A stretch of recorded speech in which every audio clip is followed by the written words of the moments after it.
Oui, ce beau chant nous introduit bien dans une attitude d'écoute de la parole de Dieu. Ce que je vais dire, j'espère que c'est bien fondé sur la parole de Dieu. Si jamais je dévie, vous me reprendrez. Mais j'espère que non. En tout cas, nous allons déjà lire un texte de la parole de Dieu où Jésus intervient. Un texte des évangiles. C'est dans Luc au chapitre 5, versets 1 à 11. Luc chapitre 5, verset 1 à 11 que je lis. Un jour, Jésus se trouvait au bord du lac de Génézareth et la foule se pressait autour de lui pour entendre la parole de Dieu. Il vit au bord du lac 2 barques, les pêcheurs étant descendus pour laver leurs filets. Il monta dans l'une de ces barques qui appartenait à Simon et il le pria de s'éloigner un peu du rivage. Puis il s'assit et de la barque, il enseignait la foule.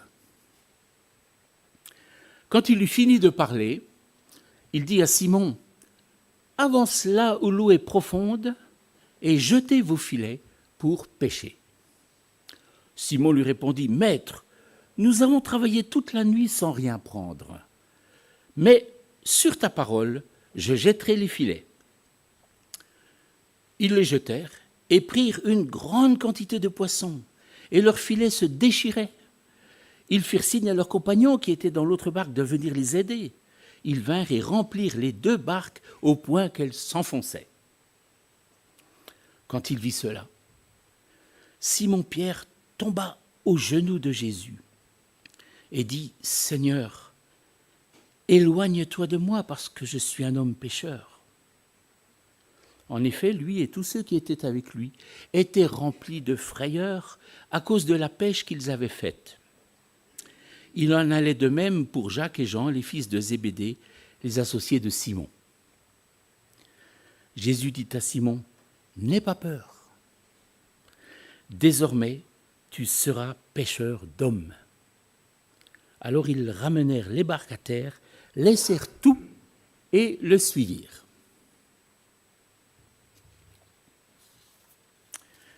L'histoire que Luc nous raconte se passe au début du ministère de Jésus. Jésus a déjà prêché dans la synagogue de Nazareth, là où il a été élevé.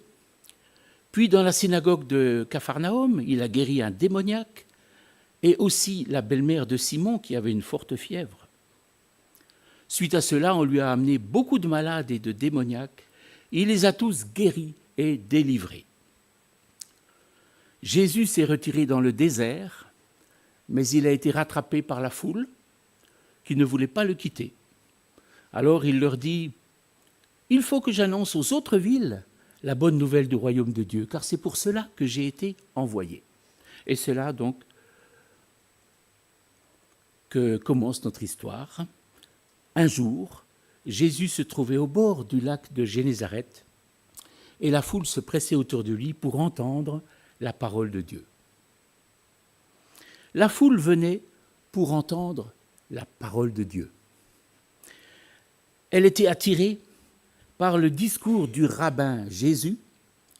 Il parlait d'une manière profonde et simple qui touchait le cœur des gens. Il annonçait le royaume de Dieu et il apprenait aux gens à bien vivre.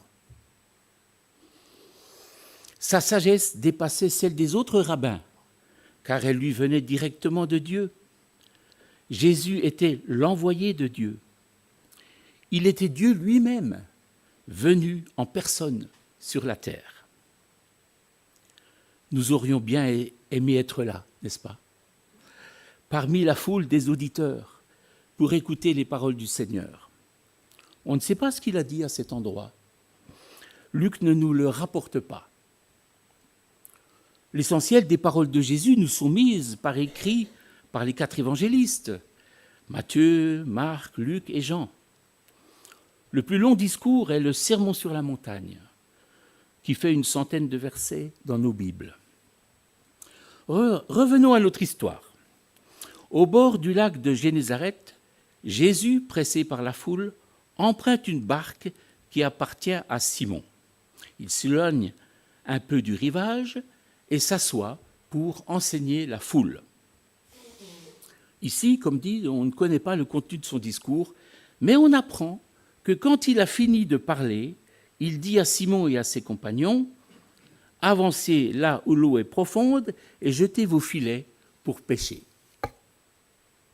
Simon lui répondit, « Maître, nous avons travaillé toute la nuit sans rien prendre, mais sur ta parole, je jetterai les filets. » J'aime cette parole de Simon qui nous montre ce qui devait se passer dans sa tête en réaction à cette parole étonnante de Jésus. De la surprise, du doute, de l'étonnement, mais aussi peut-être de la foi. Lui, un pêcheur professionnel, habitué à la mer, reçoit le conseil d'un rabbin qui n'a jamais pêché de poisson. Simon aurait pu répondre de la manière suivante, « Écoute Jésus, nous sommes fatigués, nous avons travaillé toute la nuit, il n'y a rien aujourd'hui. Chacun son métier.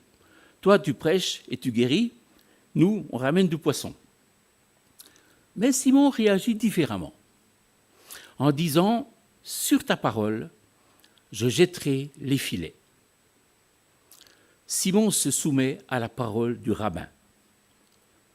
Cela ne veut pas forcément dire qu'il a la foi que Jésus fera un miracle. Il pense peut-être secrètement, « Je vais le faire, et il verra bien que ça ne sert à rien, puisqu'il n'y a pas de poisson aujourd'hui. » Mais peut-être qu'il a la foi, et qu'il se dit intérieurement, « Ce Jésus qui parle si bien et qui guérit les malades va peut-être faire un miracle. » En effet, le miracle a eu lieu. Ils jetèrent les filets et prirent une grande quantité de poissons, à tel point que leurs filets se déchiraient. Ils firent signe à leurs compagnons qui étaient dans l'autre barque de venir les aider. Ils vinrent et remplirent 2 barques, au point qu'elles s'enfonçaient. Quand il vit cela, Simon-Pierre tomba aux genoux de Jésus et dit, « Seigneur, éloigne-toi de moi, parce que je suis un homme pécheur. » Simon réagit avec un geste et une parole. Son geste est de tomber aux genoux de Jésus, comme une prosternation qui est signe d'adoration, de soumission, de supplication ou de respect. Sa parole est aussi surprenante. « Seigneur, éloigne-toi de moi, parce que je suis un homme pécheur. » Pourquoi cette déclaration ? Que se passe-t-il dans le cœur de Simon ? On sent qu'il se passe quelque chose de bouleversant. Simon réalise de manière intense qu'il est un homme pécheur, avec l'accent aigu.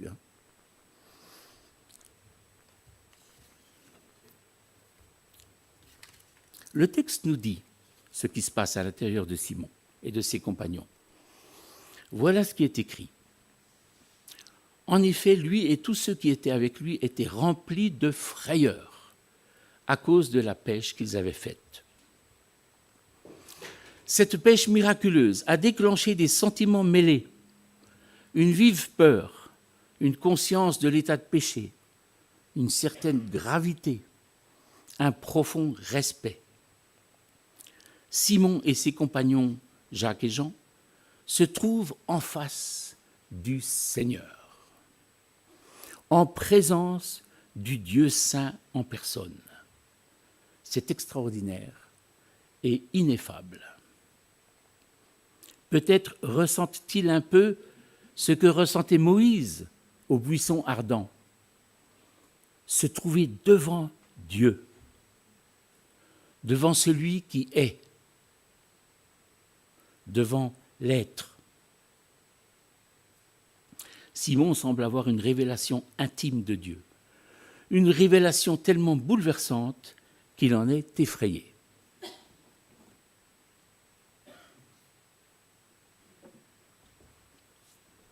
À ce moment, Jésus dit à Simon une parole qui fait autorité. « N'aie pas peur, désormais tu seras pêcheur d'hommes. » Une parole qui calme la peur et une déclaration « Tu seras pêcheur d'hommes. » Ce n'est pas une demande, ce n'est pas une proposition ni une invitation, c'est une déclaration. « Tu seras pêcheur d'hommes. » Alors ils ramenèrent les barques à terre, laissèrent tout et le suivirent. C'est un tournant radical dans leur vie, une nouvelle orientation, un nouveau départ. Il est magnifique de voir, dans ce passage de ce matin, comment cet événement de la pêche miraculeuse a déclenché en peu de temps des attitudes et des pensées qui ont abouti à une vocation de disciple. Quelles leçons pouvons-nous tirer de cette histoire pour nous aujourd'hui ? Nous déduirons 3 leçons de ce texte. L'obéissance, la crainte de Dieu et devenir disciple pêcheur d'hommes. Premièrement, l'obéissance. Jésus a demandé à Simon de jeter des filets dans la mer. Cet ordre paraît incongru, car Simon avait pêché toute la nuit sans succès. Parfois, il nous faut obéir sans comprendre. Obéir par la foi, car la demande vient du Seigneur. L'obéissance est liée à la foi.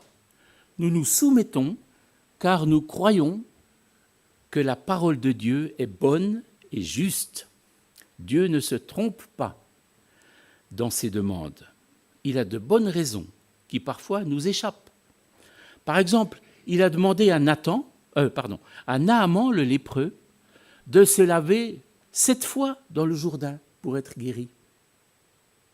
Il a demandé à un aveugle de se rincer les yeux au réservoir de Siloé pour retrouver la vue. Et pour que nous soyons sauvés, il ne nous demande pas d'accomplir des œuvres, mais il nous demande simplement de placer notre foi en lui et de lui laisser diriger notre vie. Deuxième leçon, la crainte de Dieu. La crainte de Dieu n'est pas forcément la peur de Dieu. Je dis cela, même si je pense que l'on peut parfois raisonnablement avoir peur du jugement d'un Dieu saint. Cela concerne les personnes qui n'ont pas encore fait la paix avec Dieu. Il est salutaire de craindre le jugement d'un Dieu saint et de chercher sa grâce et sa miséricorde. Mais la crainte de Dieu est aussi un humble respect devant Dieu, devant sa sainteté, sa perfection et sa puissance. Des personnes vivant loin de Dieu peuvent être saisies de crainte par le Saint-Esprit qui les convainc de péché, de justice et de jugement, et être conduits à la conversion. Ils deviennent alors des enfants adoptés de Dieu et la crainte diminue, autant que l'amour augmente. Progressivement, la crainte cède la place à l'amour qui, dans sa perfection, abolit la crainte. C'est bien de ne pas avoir peur de Dieu. Avez-vous peur de Dieu? Craindre, oui, respectueusement, mais avoir peur, c'est bien quand ça disparaît et qu'il y a une relation d'amour entre un père et un fils. Et un enfant de Dieu. Nous ne sommes pas fils de Dieu, nous sommes enfants de Dieu. Enfin, je ne sais pas, peut-être dans l'Écriture, il y a aussi le terme fils de Dieu. Bon, parenthèse que je referme. À la suite de la pêche miraculeuse, Simon a dit à Jésus, « Éloigne-toi de moi car je suis un homme pécheur. » Face à Dieu, à sa puissance, à sa sainteté, nous prenons conscience de notre petitesse et de notre misère. Cela peut prendre une importance telle que nous souhaitons nous éloigner du Seigneur dans un premier temps. Sa sainteté nous effraie. Elle met en lumière notre péché. Il me semble que c'est un aspect de la crainte de Dieu qui, d'après l'Écriture, est le commencement de la sagesse. Cette sagesse qui prend en compte la grandeur de Dieu, sa majesté et ses exigences, et qui nous met à notre juste place de faibles créatures dépendantes de lui. Craindre Dieu, c'est aussi chercher à conformer notre vie entière à sa volonté. Notre vie entière, c'est-à-dire nos pensées, nos paroles et nos actes, notre passé, notre présent et notre avenir. La crainte de Dieu se traduit par l'humilité dans la prière. Dans la parabole du pharisien et du péager, on voit deux personnes qui sont en prière. Un pharisien qui se persuade d'être juste et qui méprise les autres. Et un péager qui n'ose même pas lever les yeux vers le ciel, mais se frappe la poitrine en disant « Ô Dieu, sois apaisé envers moi, pécheur ». Ce dernier témoigne d'une crainte de Dieu accompagnée d'humilité.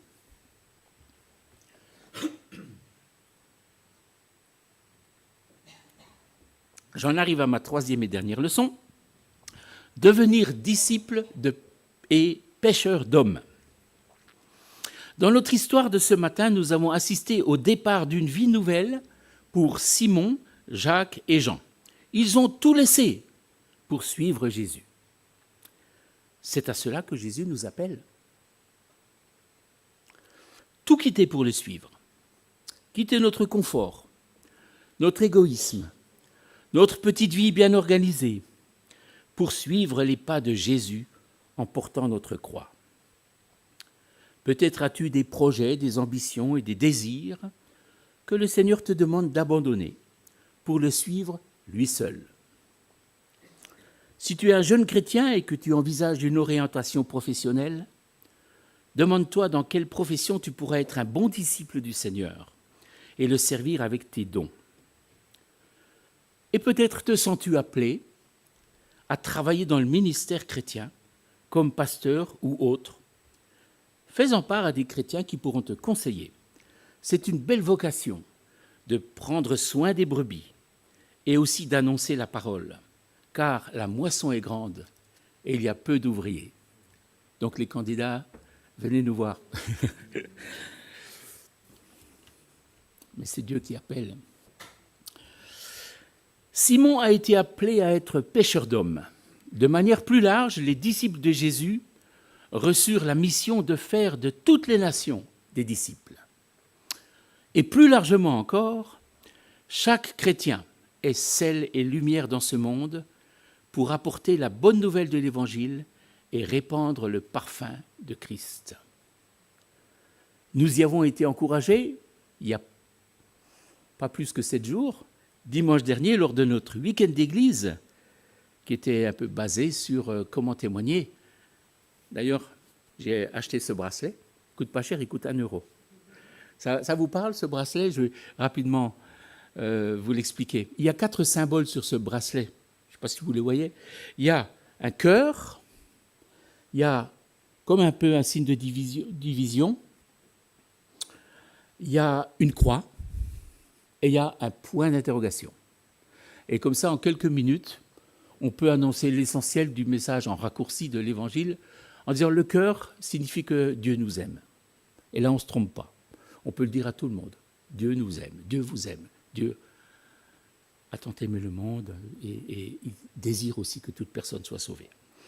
Après, il y a la division. L'homme est séparé de Dieu, à cause du péché, tout ça. Puis on le constate bien aussi dans notre vie et dans la vie du monde. On n'est pas trop copains avec Dieu en général. Ensuite, la croix. Eh bien, ça, c'est la solution de Dieu pour nous sauver. Il a été mis à mort parce qu'il a aimé, parce qu'il a prêché l'Évangile, mais aussi, la croix est aussi le moyen d'expier le péché. Bon, ça, c'est des termes que tout le monde ne comprend pas facilement. Expier, on peut expliquer les choses avec notre vocabulaire, en fonction de la personne qu'on a en face de nous. Et puis, point d'interrogation. Qu'est-ce que tu en penses? Toi, où te places-tu? Que vas-tu faire de cet appel de Dieu à te convertir? Voilà. Donc, je trouve que c'est super. J'ai déjà utilisé une fois avec les étrangers qu'on accueille à l'UDA. Et voilà. Ça, entre autres, ça peut être un moyen pour que chaque chrétien puisse annoncer d'une manière simple le message de l'Évangile. J'en arrive à ma conclusion. Dans ce texte de Luc, nous avons observé Jésus, ses actes et ses paroles, ainsi que les réactions des personnes présentes. Tout à l'heure, j'ai dit, nous aurions bien aimé être là, n'est-ce pas? À ce moment-là, quand Jésus parlait. Nous n'étions pas présents dans cette histoire, mais Jésus est présent dans notre histoire. Donc, Pas la peine de se téléporter 2000 ans en avant. Jésus est là. Jésus-Christ est le même hier, aujourd'hui et éternellement. Il nous est donc possible de le rencontrer chaque jour, en esprit et en vérité, et d'être bénis, bien au-delà de ce qu'on peut imaginer. Je vous invite à prier. Nous avons chanté, Seigneur, que ta parole est bonne, puissante pour nous édifier. Et ta parole nous révèle le Messie Jésus-Christ. Et ces paroles sont les paroles de Dieu. Et elles nous font du bien à nous encore aujourd'hui. Merci pour ta vie, ton enseignement. Merci pour ton amour. Merci pour l'Évangile. Seigneur, nous voulons nous aussi être des disciples à tes pieds. Nous voulons aussi répondre à ton appel, quitter nos zones d'ombre pour accueillir ta lumière et être des disciples qui te glorifient. Je te demande cette grâce pour chacun d'entre nous. Au nom de Jésus-Christ. Amen.